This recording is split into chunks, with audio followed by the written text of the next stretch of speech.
My colleagues, you're going to hear a lot of stories about the first 100 days of Donald Trump's second presidency, and indeed there are a lot of stories.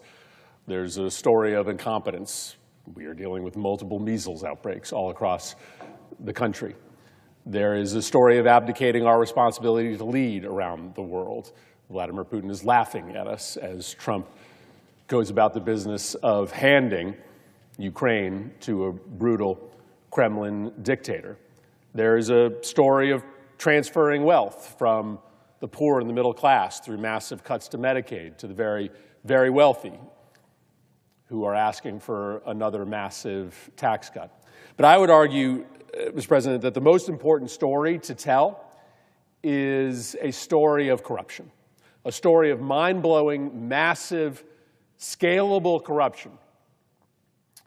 That story is important because we are watching the theft of taxpayer money by the decision of the Republican Party to look the other way as Donald Trump essentially monetizes at scale the White House and the powers given to him by the Constitution and the American people in order to enrich himself and his friends. And if we don't tell this story, and if we don't mount a national, bipartisan, apolitical resistance to this thievery, to this corruption, and it becomes normalized as just a part of doing business in America, a normal facet of residents in the White House, then shame on us, because our democracy will not survive this level of corruption, grift, and graft. So I'm going to try to tell this story really quickly. I've got two charts, and it's hard to read. These words are really small because, over the course of 100 days, there are 40, 50, 60 different individual acts of precedent-breaking corruption. And that's intentional because what President Trump is trying to do is engage in so much public corruption that you just become normalized to it, that you stop paying attention to the corruption because can it be corruption if it's just playing out in public? He's trying to make you think that this stuff happens all the time behind the scenes, and now all that is different is that you are seeing it publicly. But that's not true. This is not actually how government works. And I refuse to accept that just because the corruption is happening in public, in front of the cameras for everybody to see, that we should accept it. Okay, I'm going to try to do this, and I'm going to try to do this as quickly as possible. I'm just going to highlight for you maybe the 40 most egregious examples of corruption in the first 100 days, but this is just the tip of the iceberg.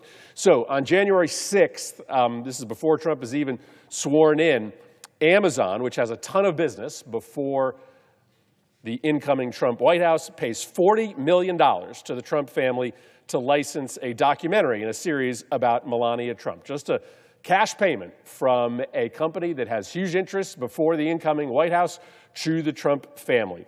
On January 17th, a few days before Trump is sworn in, maybe the most corrupt act in the history of the White House. This is the creation of the Trump meme coin. This is just a backdoor way for anybody with business before the Trump administration to send him millions of dollars in total secret. Trump doesn't disclose who buys the coin. He launders his income from the coin through an unregulated Chinese exchange. He promotes the coin on his social media feeds. In the first minute of trading, one buyer, and what we know is that this was likely a Chinese individual, purchases 6 million coins, sending the price through the roof and immediately making a ton of money for Trump, who makes money off of every transaction. Trump knows who this person is, no doubt, but American citizens do not. All right, January 20th, he's now sworn in, and he fulfills a campaign promise to the oil and gas industry. There's a report from the campaign that says they came down to Mar-a-Lago, I think, and said, we'll give you $1 billion in campaign contributions. This is not me alleging this. This is an open report. Oil and gas industry say we'll give you $1 billion in campaign contributions if you do what we want when you are sworn in. And the day he's sworn in, Trump issues an executive order gutting environmental rules so that the oil and gas industry can start making bigger amounts of money. On January 25th, Trump eliminates the inspectors general, the ethics officials in government, and whistleblower offices. It's a late-night purge, so you know it's fishy. On January 25th, 17 inspector generals get fired, clearing the way for the president to engage in even more corruption, because that's what the inspectors general do. They sit in these agencies and they look for corruption. Now the inspectors general are gone. They're just gone. But that's not good enough, because on that same day, Trump fires the head of the Office of Special Counsel. Why would you do that? Well, that office is an investigative and prosecutorial office that works to end government and political corruption and protects government employees who become whistleblowers. That office is gone now, along with all of the whistleblowers. 2 days later, Trump illegally fires NLRB member Gwynne Wilcox. This effectively shuts down, illegally, the NLRB for a period of time. Why is that important? Because the guys who were standing behind Donald Trump on Inauguration Day, people like Elon Musk and Jeff Bezos, they are being investigated at the moment by the NLRB for massive workplace violations. And now the NLRB is shut down, a big gift to the people who financed Donald Trump's inauguration and stood behind him to give him political endorsement and cover on his inauguration day. On January 31st, a trend begins. Enforcement actions are paused against Trump loyalists. This is Representative Andy Ogles from Tennessee. He was being investigated for loans made to illegal or potentially illegal loans made to his 2022 campaign. But right after Rep. Ogles introduces a bill to amend the Constitution to allow Trump to serve for a third term, what happens? Trump makes the investigation go away. Because as you will see, Trump's justice system will often look the other way if you cheat or steal, but you are a friend of Donald Trump's. At the same time, another of Trump's friends, his IRS nominee, Billy Long, gets his donors. Almost all of them have direct interest before the IRS to pay off his six-figure campaign debt. It's a fabulously corrupt thing to do, but it's just all normal now. So when Trump is showing you the way, then the folks who work for him follow suit. All right, we'll jump to February now. February 4th, we're into what? Week 2 of the Trump White House. Trump hauls the PGA and the Saudi government into the White House to broker an agreement between the two rival golf leagues so that Trump can make more money hosting golf tournaments. He's in business with one of these entities, the Saudi-owned LIV League. In a normal world, the President of the United States wouldn't be in business with any foreign government, but the President is, and not only is that okay, but it is also apparently okay for him to bring the golf league that he's in business with into the White House and pressure the other golf league, the rival golf league, to cut a deal. And guess what happens? The PGA, which had long said they were not going to host events at Trump's courses, after being hauled into the White House, looking the President of the United States in the eye, somebody they clearly have to do business with, they announced that they're going to start allowing their tournaments to be held at Trump courses. Big benefit to Donald Trump's personal bottom line. February 6th, 2 days later, Trump ends the criminal enforcement of the Foreign Agents Registration Act. Do you know what this is? You should. It requires people who are being paid by foreign governments to register.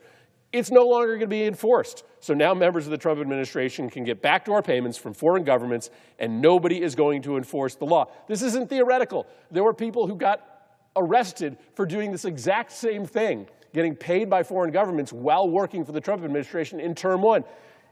He wants to make sure it's not a problem in term 2, so he pauses enforcement of the actual act. 4 days later, Trump eliminates the Consumer Financial Protection Bureau. This is just a magnificent present to all of his billionaire enablers, because this is the agency that stops big businesses, banks, other financial firms from ripping off consumers, and now it's just shut down. Same day, DOJ drops charges against Eric Adams in a mind-blowingly public and brazen quid pro quo. Adams says he will pledge loyalty to Trump, that he's going to support Trump's political priorities in New York City. Trump drops the corruption charges against Adams. Just like the Ogles case, the door is now wide open to engage in corruption or criminality as long as you support Donald Trump. The thing that makes this one so egregious is that Adams and the White House go on TV to announce the corrupt deal, and they don't they don't hide it. They just say that Adams is now supporting Donald Trump, and we're now going to drop the charges against him, and everybody gets the message. There's a lot of stuff I can get away with as a corrupt official as long as I am in bed politically with Donald Trump. Same day, February 10th, DOJ pauses enforcement of the Foreign Corrupt Practices Act. This is the law that stops American companies from bribing foreign governments in order to get business. On February 10th, Trump suspends enforcement of an anti-bribery statute, paving the way for his friends in corporate America to start bribing foreign governments. Again, 2 days later, the State Department forecasts that they are going to dramatically upscale the amount of money that they're going to send to Tesla. This is the first time that Elon Musk shows up in this story, because by February 12th, Elon Musk is pretty well embedded in the White House, and guess what? The State Department is now going to spend $400 million for armored Teslas, its largest expected contract in the upcoming year. February 12th, same day, Musk infiltrates the Department of Labor and OSHA, giving him exclusive secret access to labor law violation data against him and his competitors. Unethical, corrupt, but this stuff is just happening every single day. A few days later, on February 15th and 16th, Musk now starts really testing the limits of what his boss will let him get away with. He fires a specific set of regulators at the FDA that are reviewing one of his medical products, Neuralink. The message is clear. You got to do right by my applications, or you risk getting the axe too. 3 days later, on February 19th, Trump's new U.S. attorney for Washington, D.C., Ed Martin, starts to use his government power to harass Trump critics. He launches something called Operation Whirlwind, and he's pretty unapologetic about the fact that this is going to be an enforcement operation against anybody who just seeks to get in the way of DOJ. He doesn't say it's going after people who are acting illegally. He says anybody who tries to stop or protest or harass DOJ's work is now going to be the subject of Operation Whirlwind. And he starts trolling critics of DOJ online. The U.S. Attorney for D.C. is now just trolling DOJ critics online, obviously threatening criminal enforcement. You see what's happening here? We're 30 days into the administration, and everybody in Trump's world, including these supposedly independent U.S. attorneys, are getting the message that it is now part of your job, if you work for Trump, to use your government powers to either enrich yourself or Trump or to help Trump politically. February 21st, 2 days later, the SEC drops a major investigation into a company called Robinhood. Why does this matter? You guessed it. This firm donated $2 million to Trump's inauguration fund. 30 days later, the SEC drops an investigation into that firm. Put a pin in that, because you're going to hear stories like it over and over again. Throughout February, we watched the rich guys that are surrounding Trump come up with new ways to monetize their positions. Kash Patel is a perfect example. He's the nominee to head the FBI, and maybe the most important independent bureau in the federal government. And while he is going through that process, he is selling merchandise online, ranging from T-shirts to playing cards, with the proceeds supposedly going to whistleblowers, education, and defamation cases. February 26th, news breaks that the FAA is considering giving a $2.4 billion contract to Elon Musk's Starlink. But it's not like a regular contract that's up for bid. It's a contract that was already awarded to one of Musk's competitors, Verizon.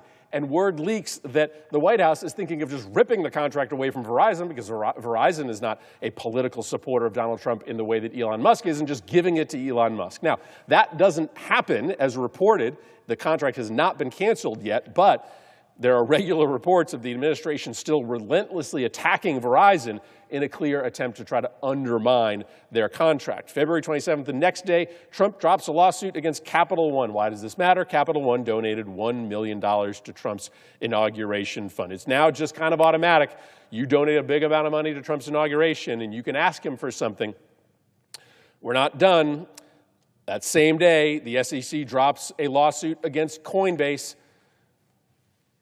You got the story now. Coinbase donated $1 million to Trump's inauguration fund. They are now told that it's okay to keep cheating consumers. We're not done. On February 28th, a day later, the DOJ announces that it would drop a complaint against SpaceX, Elon Musk's SpaceX, for labor discrimination. Elon's like, wait a second, all these other big donors to your inauguration are getting out of jail free. I want my get out of jail free card as well. He gets it from DOJ.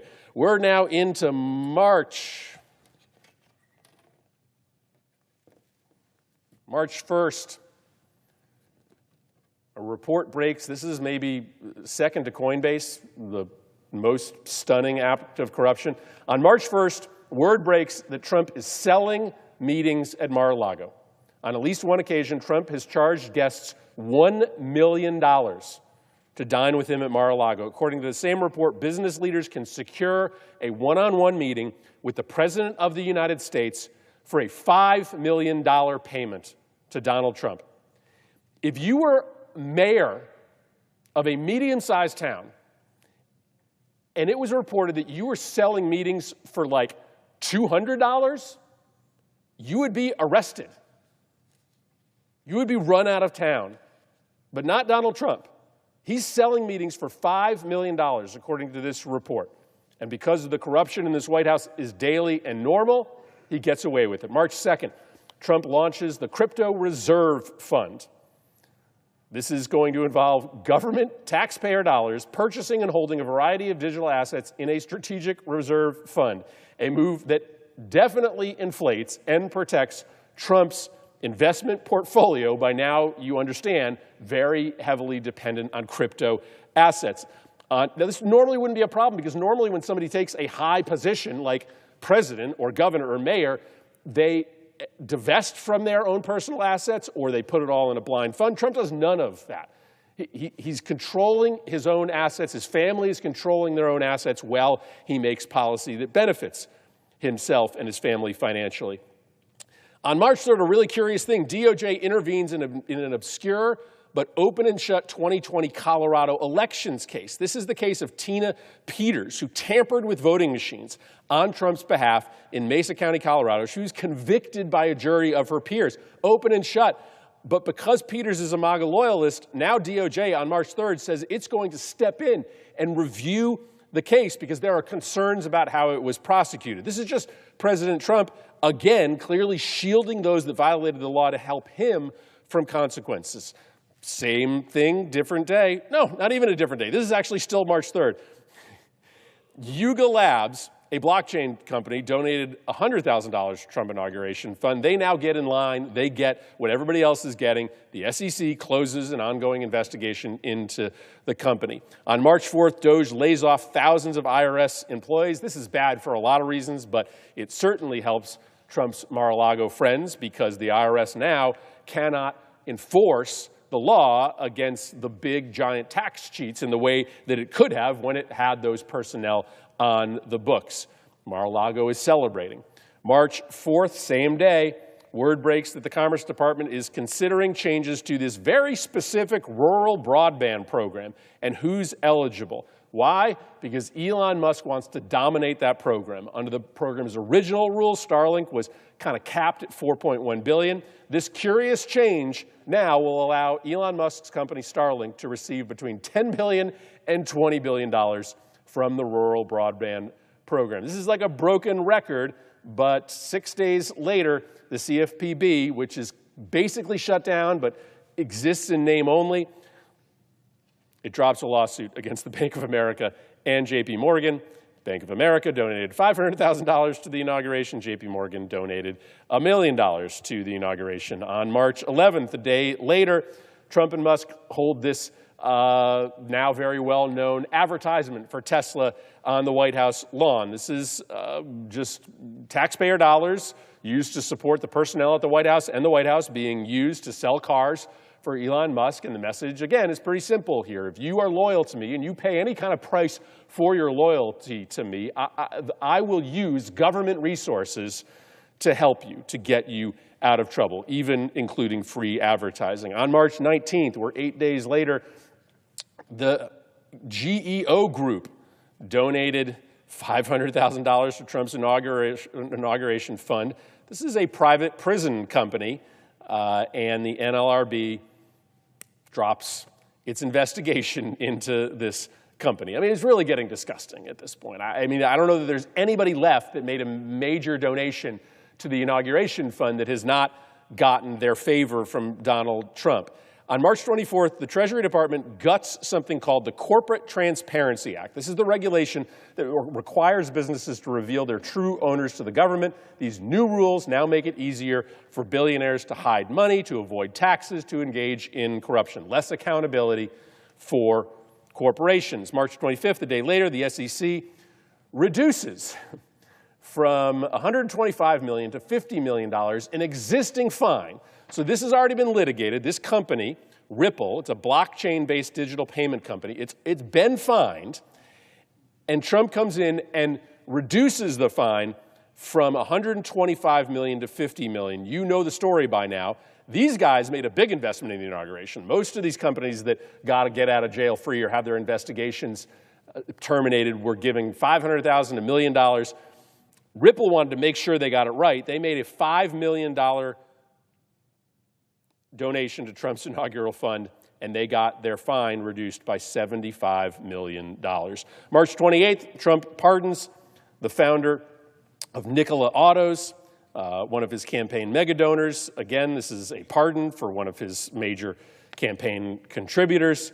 When asked about the pardon, Trump said, they say the thing they did was wrong, but he was one of the first people who supported me for president. Like, he just tells you what he did. He said, yeah, they said what he did was wrong. I mean, he did something that was probably pretty wrong, but he supported me for president, so I'm giving him a pardon. I'm not saying that there hasn't been a lot of really bad stuff that's happened in the pardon program under Democratic and Republican presidents, but let's just name it when Donald Trump names it. April 8th, we're into April. Trump issues an executive order to expand coal mining. This is part of his down payment on the promise he made to those oil executives. The shares of the company owned by by Joseph Kraft, the billionaire coal magnate who helped lead those Trump fundraising efforts during the presidential campaign, immediately shoots up. On April 9th, this really curious timeline of events plays out in which Trump posts on his social media, "This is a great time to buy." A lot of his followers comply. They make investments in the market. There's reports and speculation that many of his inner circle might have done the same thing. And then a couple hours later, he announces that he's pausing most of his tariffs. And the market shoots up. People who followed his directions online make a lot of money. And potentially other people who had access to that insider information might have made a lot of money as well. On April 17th, Musk steers billions of taxpayer dollars to something called the Golden Dome. Reuters on April 17th reports that Elon Musk's rocket and satellite company, SpaceX, has emerged as the front runner to develop Trump's proposed Golden Dome. This is a really ill-defined, technologically unproven defense system. It supposedly has a price tag of hundreds of billions of dollars, money that now looks as if it will be funneled directly to Elon Musk. At this point, it is just head shaking. On April 23rd, I mean, now it's like he can do anything he wants. Like, he has just blown the lid off of any expectations about what a president can and cannot do to enrich himself. On April 23rd, a message appears on the homepage of the website for Trump's meme coin declaring that the top 220 meme coin holders would be invited for an exclusive dinner with Trump, and the top 25 coin holders, these are private investors in Donald Trump's financial empire, would get a special VIP tour of the White House. After the message went up, the price of Trump's coin jumped by more than 50%. In the 2 days following the announcement of the special VIP tour in the People's House, the White House, Trump and his allies made nearly $1 million in trading fees alone. They are just selling access to the White House out in the open. April 26th, Trump's family, this is just last weekend, announces the launch of a private club called the Executive Branch. A new private club in Washington. The initiation fee is around $500,000. It is advertised as a place where you can hold secret audiences with the Trump administration as long as you pay Donald Trump's family and their financial backers over $500,000 in membership fees. It is apparently already sold out. This is not normal. None of this is normal. This is outlandish. This is illegal. This is unconstitutional, brazen corruption. And this is only the first 100 days. I just detailed 40 instances of mind-blowing corruption in just 40 days, capped off by an attempt to just sell access to the White House to people who put money in the pocket of Donald Trump's personal businesses.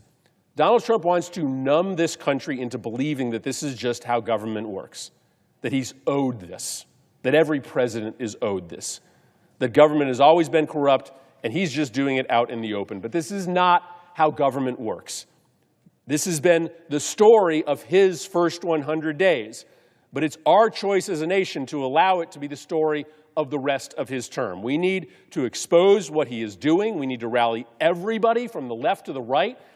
Nobody in this country, whether you are a hardened conservative or a hardened progressive, should root for the President of the United States to be enriching himself off of this position.